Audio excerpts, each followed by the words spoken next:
TET మరియు DSC aspirants అందరికీ hi అండి. మనం ఈ డిఎస్సి అండ్ టెట్ ప్రిపరేషన్లో చాలామంది ఈ క్వశ్చన్ నాకు అడుగున్నారు, కీ రోల్ ఏం ప్లే చేస్తుంది ఈ టెట్ అండ్ డిఎస్సిలో మంచి మార్క్స్ తెచ్చుకోవాలంటే, విజయం సాధించాలంటే కీ రోల్ ప్లే చేసేది ఏది అని చాలామంది అడుగుతున్నారు. ఇది మీరు బోర్డు పైన చూడొచ్చు. ఏమనుంది?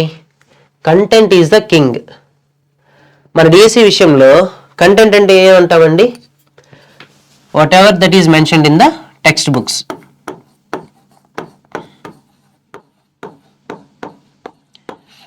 మన ఎస్సీఆర్టీ ప్రింట్ చేసిన టెక్స్ట్ బుక్స్లో ఉన్న ప్రతి అక్షరం కూడా మనం కంటెంట్గా పరిగణించడం జరుగుతుంది.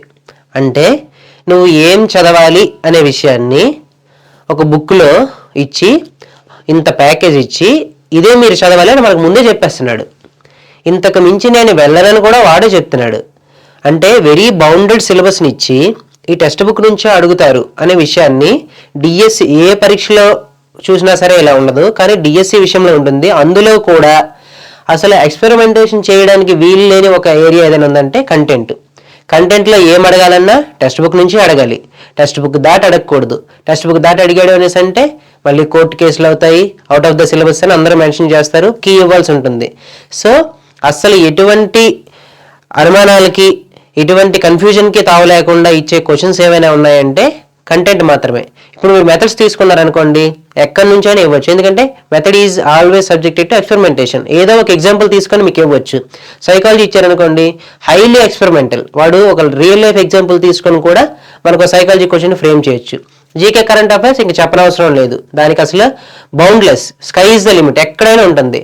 అందరూ డిఎస్సికి ఏమంటారంటే ప్రతి విషయాన్ని చదవాలి, భూమి మీద ఉండే ప్రతి విషయాన్ని, ఎవ్రీథింగ్ అండర్ ద సన్ చదవాలి అంటారు.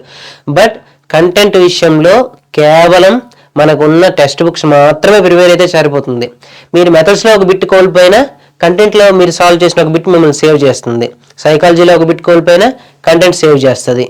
అలాగే కరెంట్ అఫైర్స్లో మీరు కోల్పోయినప్పటికీ కూడా కంటెంట్ నుంచి ఒక బిట్తో మనం కంపెన్సేట్ చేయొచ్చు. అంటే అక్కడ పోయే ప్రతి బిట్ను కూడా మనం కంటెంట్ 100% తెచ్చుకోవడం ద్వారా ఖచ్చితంగా మనం సేవ్ అవ్వగలుగుతాం. సో మీరు కంటెంట్ని ఎట్టి పరిస్థితుల్లో కూడా నెగ్లెక్ట్ చేయకూడదు. మీరు డిఎస్సికి మరియు టెట్కి ప్రిపేర్ అవుతున్నారంటే కంప్లీట్గా కంటెంట్ని కంప్లీట్ చేసి ఉండాలి.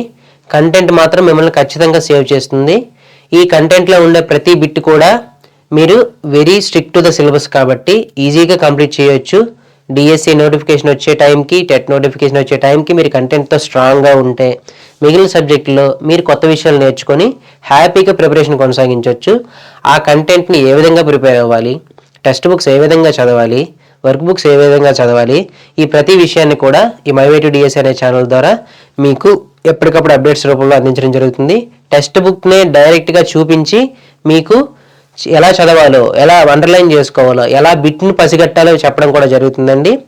ఈ అవకాశాన్ని ఖచ్చితంగా సద్వినియోగం చేసుకోండి. మై వే టు డిఎస్సి ఛానల్ని సబ్స్క్రైబ్ చేసుకొని ఈ విషయాలను తెలుసుకోండి. అప్డేట్స్ కోసం ఫాలో అవ్వండి. Thank you.